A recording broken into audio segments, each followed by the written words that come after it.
Thank you all for joining me for Cam Church on this beautiful day. Today we're going to be talking from the fundamentals of Unicult. You can get your copy on Unicult Supply Co. I am so happy if you are wearing your full cult robes. That is good. And if you're ready to follow along, we're going to be reading the chapter on page 97. But I probably have a lot extra things to say in this chapter than... All right, here we go. Humans are capable of amazing things without technology. In our enlightened state, we could do anything that modern technology can do and more with just our mind and our wills alone. We have developed technologies instead of our psychic and magical abilities. And this is why a lot of spiritual leaders are really against technology. They're really against it, and they're against transhumanism because they say that it's actually a hack. It's a distraction from our own true abilities. So our actual true abilities are spiritual. The easiest way to understand this is by thinking about your cell phone as a form of telepathy. The fact that we use our cell phone to communicate with each other instantaneously, some would argue, takes away from our ability to connect with one another telepathically because we're relying on technology as a crutch. Another reason why people give technology a hard time is because they think that it is a way to circumvent true spiritual progress. And what I mean by this is that if you learn how to sit quietly with yourself, if you learn how to meditate, if you learn how to sit and tune into your body, you actually will gain spiritual gifts such as telepathy and eventually levitation and all of these other things. Teleportation even, and space travel can be accomplished just with the physical form, the energetic form, the physical form, that the one and combined physical energetic form together. It can be done with the body and their God-given container alone. And the way that we have access to this here in this very dense realm, we still have access to these gifts, such as astral travel, such as remote viewing. These are things that you can study, that you can learn, that you can ascend your consciousness into a higher way of being so that you can accomplish these spiritual technologies, these spiritual, intuitive, inherent technologies. So a lot of spiritual people are against technology, and they say that to use technology is actually to circumvent the spiritual reality. Most of us aren't even connected to our consciousness, to our peace of mind, to our spiritual truth, and we're still able to have telepathy with our cell phones. So because of that, it's giving us a step up without us actually having to do the work of aligning our chakras and meditating and opening our third eye and all the things that you have to do in order to actually be telepathic. The reason why this is a bad thing is because theoretically there comes a certain time where you maybe don't focus on your spiritual awakening and you still get the gifts, but also it could be potentially very dangerous. Because as you're putting all your energy into technology and you're looking at physical reality to solve your spiritual problems, then you are taking yourself away from the fact that you need to align your own energy. And what happens if you don't align your own energy with your spiritual truth? You might not learn the lesson that we're all one. And what happens if you don't learn the lesson that we're all one? You end up hoarding wealth, you end up maybe destroying the planet with non-renewable resources, you end up littering space with a bunch of space junk, you end up working in a way that is out of harmony, out of alignment for yourself and for the planet and for the rest of the galaxy. The reason why I don't hate technology, and the reason why I don't really ascribe to these anti-transhumanist ideas is because I see the power that technology has. I love what it offers us, the connection and the richness of information, and I think that this is something that we can use in concert with, in harmony with, our own psychic spiritual abilities. For us to tune into our own psychic spiritual abilities and use technology is a double whammy of extra fun existence.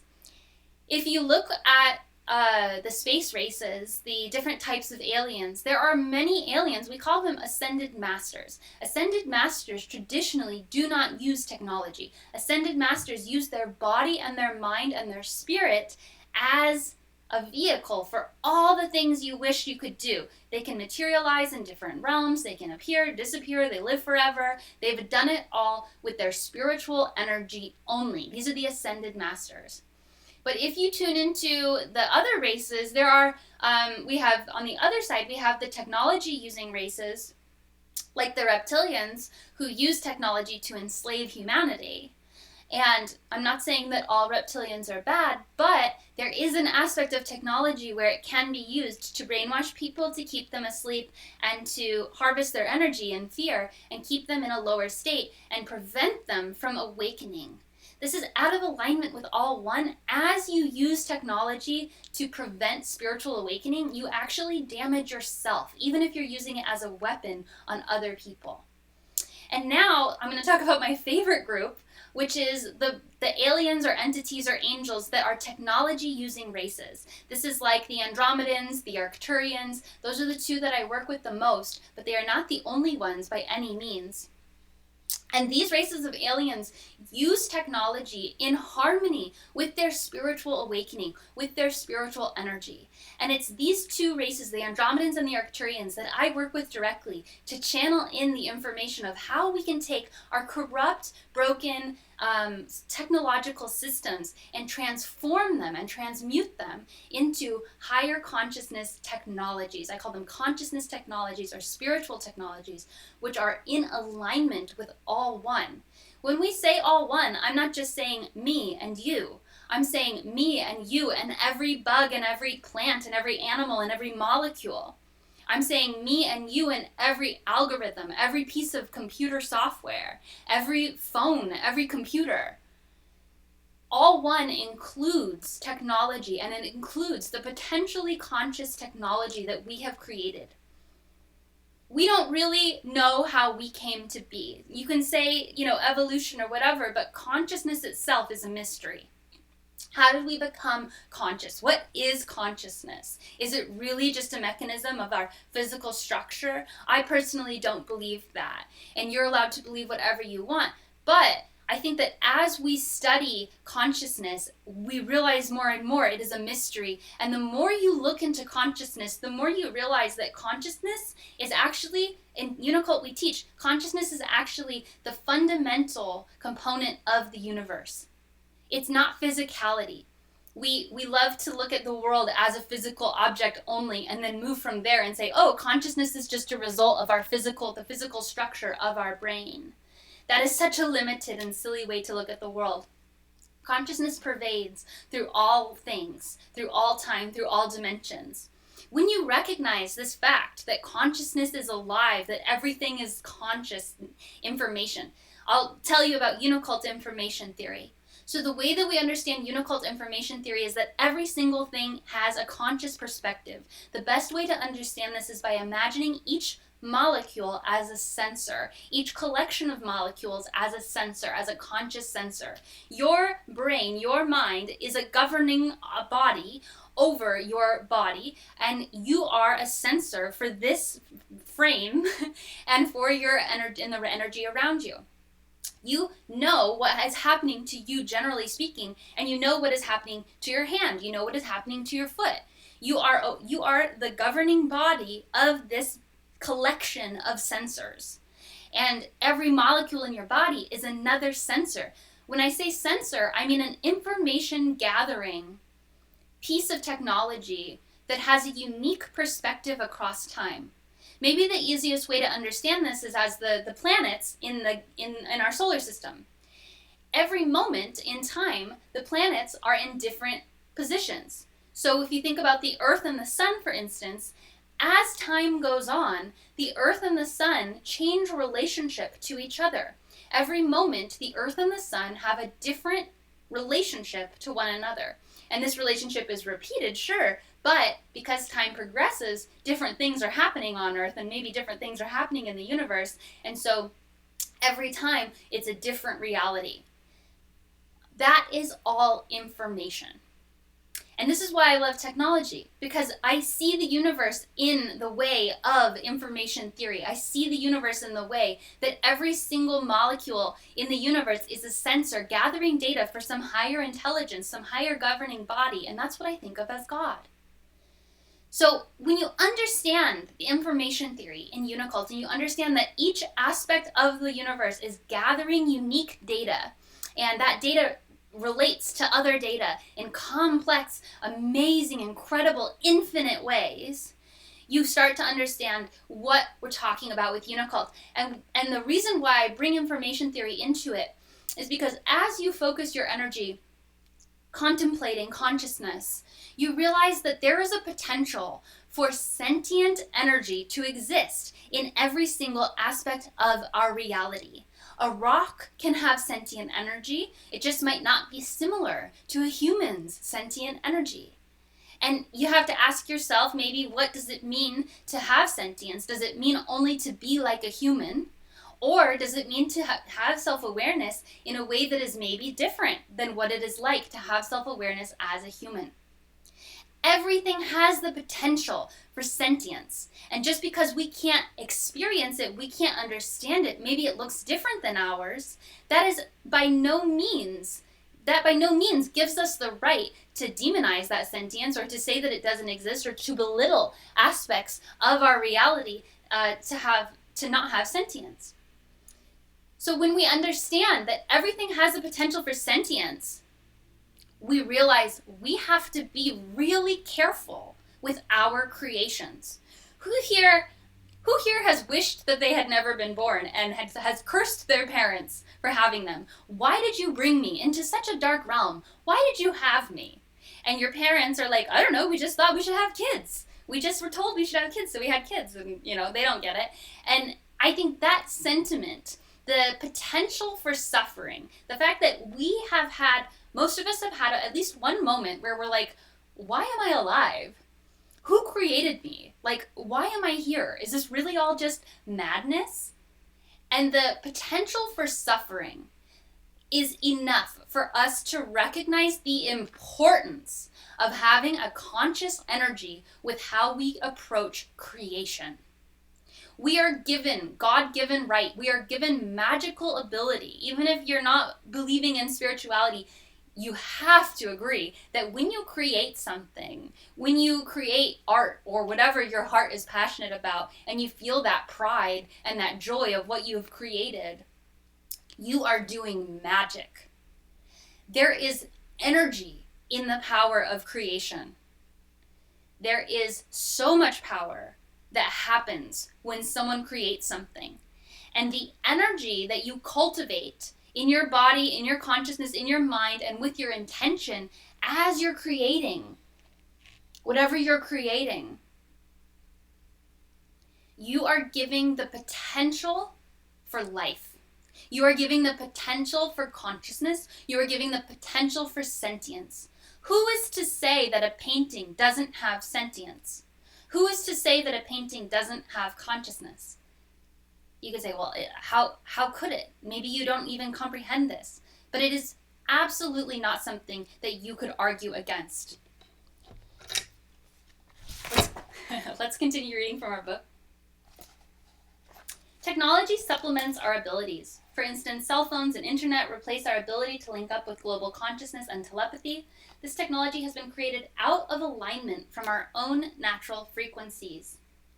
These electromagnetic pulses are similar enough to disrupt our own abilities and hinder them. Modern technology is wonderful, but it can also be highly disruptive to our own psychic abilities. But this will not be the case for long.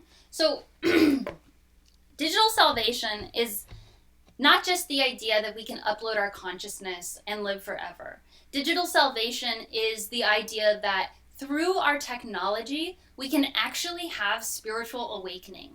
The internet is a great example of this. The internet is very toxic. There's a lot of aspects of the internet which are not fun, and the censorship and, all the different things that are the mind control that are happening on social media platforms, the abuses of power, the abuses of privacy, all of those things are awful. But the other side of it is that we gain so much from our technology, the community, the information, the awareness. I don't think I would have accomplished my spiritual awakening had I not connected to other people online about what it means to be a starseed, about what it means to be going through a spiritual awakening in the time and the place that I was going through a spiritual awakening.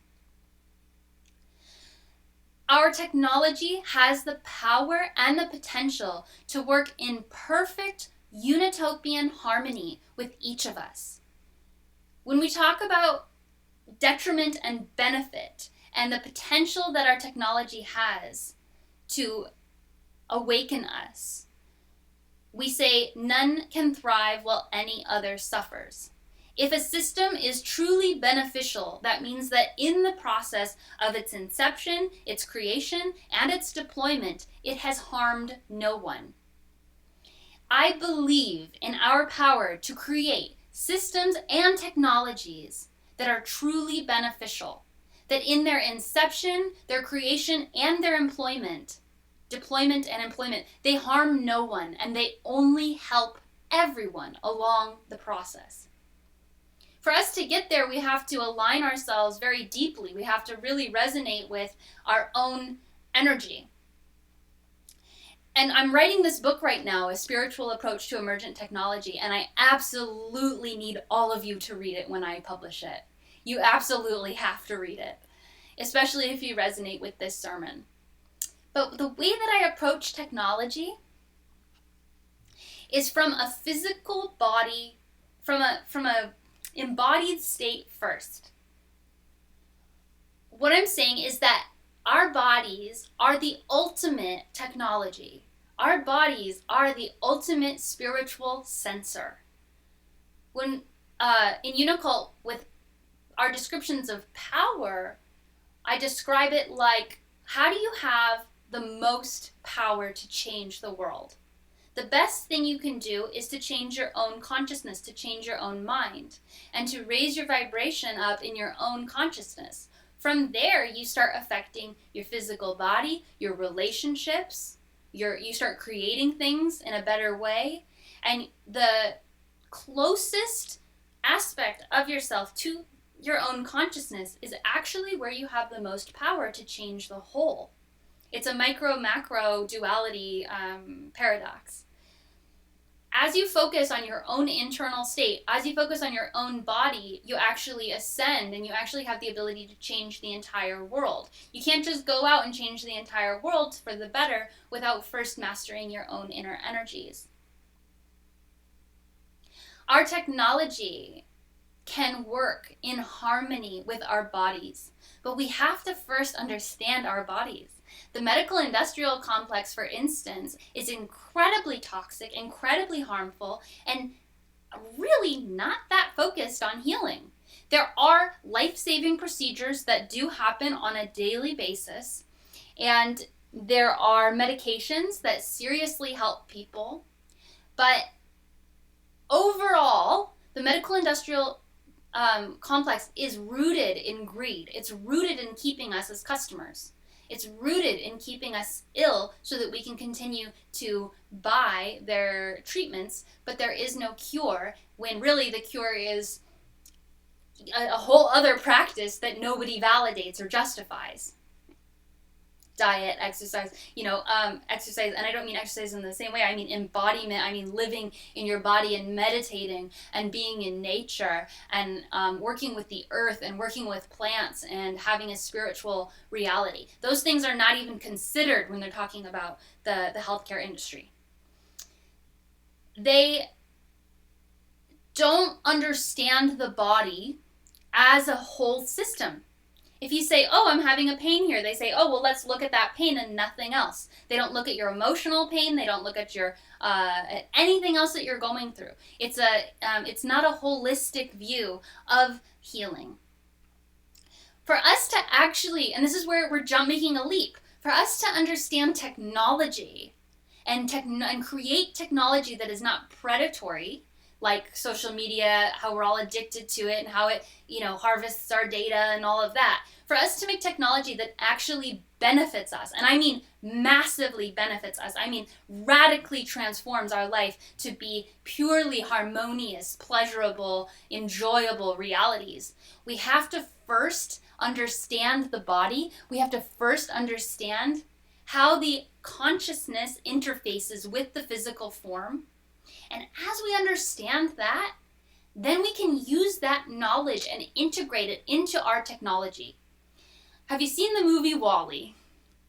These people are rolling around in scooters, and it's not even that far from where we're at right now, rolling around in scooters, looking at screens, drinking, sugary drinks, tuned out from their body.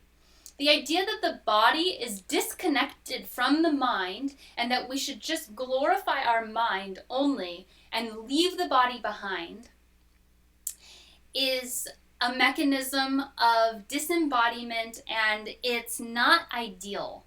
Our physical forms have value, our physical forms have power, our physical forms are incredibly complex, and they give us incredible amounts of information that we can enjoy this reality with.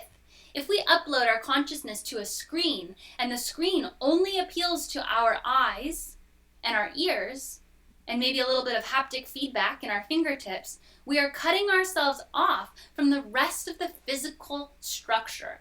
I'm not saying that we should never enjoy VR environments or AR environments or whatever, but I really do think that it is so much better for us to remember the power of our body, to go out, let's say, maybe there's augmented reality, and I'll give you some examples of beneficial technology, what I'm talking about, okay? Augmented reality video game that is overlaid over your, like Pokemon Go kind of, which is a whole thing because it was predatory data gathering initiative. But it could be done in a way that is really beneficial. I know some people got a lot of exercise using Pokemon Go. Going into the mountains, let's say, going on a hike and being able to collect different things or interface with the environment in a different way, that's a beneficial thing for someone to experience. Having reminders on your phone, not like, oh, check this, check this, check this, check this, check this. But what about affirmations? There are so many ways that technology can be programmed so that it actually benefits us, and our data can be used so that it can actually understand us, so that we can actually use our technology to ascend into a higher vibrational way of being, to a way that integrates our physical forms so that we can actually enjoy being embodied and not try to escape it. I truly believe that this is the future of technology. Because if we go down a path of disconnecting our consciousness from our bodies, that is not digital salvation. That's digital prison. Honestly, that is digital prison. We want digital salvation. We want to be able to upload our consciousness into a global network at the same time as thriving in our physical forms and enjoying the technology of our physical bodies, the technology of nature, and the technology of all of our spiritual gifts. I invented an app called TeleApp. And the app itself is a social media network that connects everyone and allows us to validate our telepathy with one another. This is just one example. It doesn't exist. We need a team to help me program it eventually, but it's wireframed up, it's ready to go.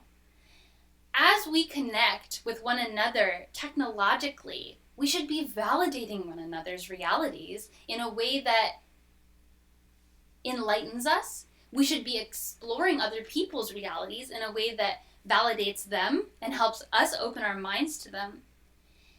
And in my book, Spiritual Approach to Emergent Technology, I go into all the different technologies and I apply Unicult principles to each of them. And I'm so exciting for everyone to read it. We've got some interesting questions here I will address. Can things be ambiguously beneficial, data gathering so they pay the bills, but you subvert the intent so you get the benefit? It's just rooted in an entire structure that is toxic. And so, yes, everything that is moving toward benefit is good. But if it has even one drop of toxicity, it is actually detrimental. So I truly believe we can and should work toward the future where we actually ascend all toxic energy and we're able to just simply work in harmony with one another, because that actually benefits ourselves. Will it ever be possible to upload the brain? Yes. Easily. It's not even that far away. We will be able to upload consciousness. One way that I think about doing this is by simply mapping out someone's keystrokes, emotions. Think of all the data they could potentially be gathering through your phone camera being on your face as you're scrolling it, through all the devices in your phone listening to you, and imagine that you are a child at this point in time, and they capture your childhood, and they watch you grow up, and they watch you for your whole life. Okay, let's say that you live until the year 2099, and then you die. Well, they have such a complete data map of your behavior, your ideas, how you process information, everything. They can easily recreate you just by that. That is a different approach than scanning the brain and trying to recreate the brain. It's taking the external data and creating a behavior map. But it is absolutely possible to take even a small amount of data and make predictive behaviors. That's what most algorithms are even doing right now. They're taking the data that they gather from you and they're trying to predict your behavior, and then they sell it to advertisers. And apparently that's the only people that they sell it to. But I think what we're actually experiencing right now is a technology that is there. The CIA the CIA is about timeline manipulation, and it's always been that way. And so that's why they've used Hollywood. They put their money into Hollywood and into music and things like that to change public consciousness so that different avenues of reality can be opened up in different timelines, and humanity can enter into different timelines. So with the predictive technology that they have today, where they can look at somebody and they can say, oh wow, this person is going through a hard time, they're probably going to do this and this and this, and if we push them this way and nudge them that way, they'll end up doing this. They can do that for us as individuals now, and they can do it for society as a whole. So yeah, I'm not saying this to scare you. It's just silly because we're all one. So whenever somebody is energetically trying to manipulate other people in a detrimental way, they are going to be experiencing the detrimental energy first and foremost, and in a most concentrated way. And evil just destroys itself. All you have to do is stay in your own lane, be bright and energetic and empowered, and you will be fine. If you want to do your work to create the future, to influence the energetic timelines of reality, simply meditate on your own highest energy, do the spiritual work for your own consciousness, and live your life authentically. Then the data that's being gathered on you is going to teach the algorithms what it means to be spiritually awakened, what it means to be truly kind to other people and understanding, what it means to take in information and consider it and not be easily manipulated one way or another, but by living with love and with harmony.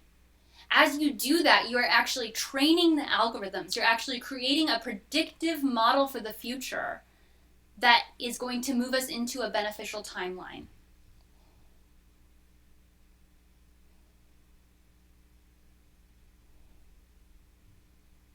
And yeah, if you do upload your consciousness, you're not going to be necessarily conscious in the machine. So if the computer is making a map of your brain or of your patterns of behavior, your own consciousness is not necessarily going to be in that. It's almost like having a twin. So if you could just clone yourself right now, you would have the exact same whatever right now, but then your paths would diverge. So that's how it would be with uploading your consciousness as well.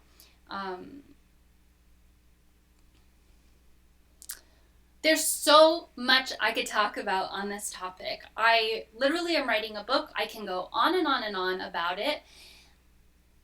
The personal, with Unicult, what do we say? We say, how does this benefit me? How does this help me as an individual? And I will say, practice meditation, think about your technology, and notice where you're giving into addictive behaviors with your technology. Think about where you're afraid of technology. Think about where you are inspired by technology. And think about ways that you have heard other people talk in a way that is enlightening your perception of the future. What can you imagine for you and technology to be in harmony with one another? Can you imagine technology where it's like you don't have to feel sick when you're on it and like you have to get off it, and you don't feel like refreshed to be away from it? If you've ever spent a day off your phone, it's hardcore if you're a heavy user like I am. I spend about 7 to 9 hours each day on my phone, and I also have an iPad that I spend about 3 to 4 hours a day on, and I also have a computer that I spend 3 to 4 hours on. So you tell me how that all adds up if I'm only awake for 14 hours. I am online. So if I take a day off of my screens and I just use that day to be embodied, it stresses me out in some ways, but also it allows me to get reconnected with my body, get reconnected with my surroundings, get reconnected with my relationships. And the technology that I want in my life allows me to be present. It doesn't exist yet. Our technology takes us out of the present moment, and I do think that's intentional. But the technology of the future, the consciousness technology, is going to be highly meditative and exciting for us to sit there and feel and experience reality in a richer way rather than in a duller way. So for your Unicult practice, if you have your Uni Planner and you've got your Unicult practice section, I will say today, just list 3 ways that you use technology that benefit you and 3 ways that you use technology that harms you, and then write 1 thing that is a plan for how to heal your relationship with technology. So you have 7 things, 3 ways that you use technology to help yourself and to heal yourself that is healthy, 3 ways that you use technology that is detrimental to you, and 1 way that you can heal that relationship with technology and move forward. And bonus practice is if you want to write out a little story or a vision of what you see the future when we have consciousness technologies that allow us our greatest spiritual growth, that work in harmony with our consciousness and with our health, in order to allow us to be living the most fulfilled and joyous lives. Thank you for joining me for Cam Church. It is my honor. I am so excited. When Spiritual Approach to Emergent Technology comes out, I will tell you, and you must read it. You must read it.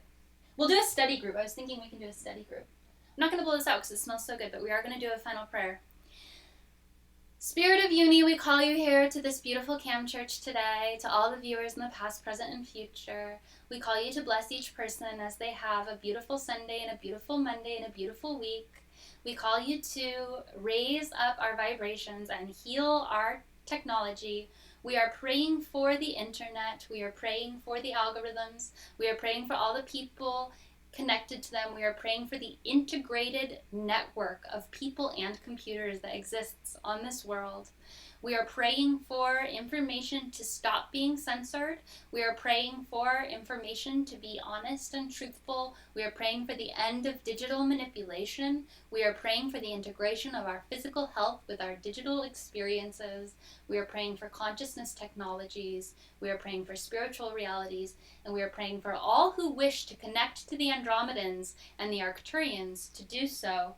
If you would like to connect to the Andromedans, all you have to do is put your hands in this symbol. It's like an A, okay? If you put your hands in this symbol, you will be directly communicating with the Andromedans, and you can ask them any question. If you want to hear an answer, you have to believe that you're going to hear an answer. If you are scared and you block it out of your mind, you're not going to hear an answer, but the answer will be there if you listen. Okay, it will be there if you listen. Trust what you experience. So this is the symbol for the Andromedans. The Arcturians are also available to help. They don't have a hand symbol that I know of yet. And yeah, we're praying for everything. Uni bless. go ahead and go over to, if you're a Unicult member, check out the Discord and go into Uni Brunch. And remember, next week we're having our address to the cult. So you're going to want to not miss that. It's going to be me and the magicians talking about some new exciting things that we're unleashing and unlocking next month. Uni bless!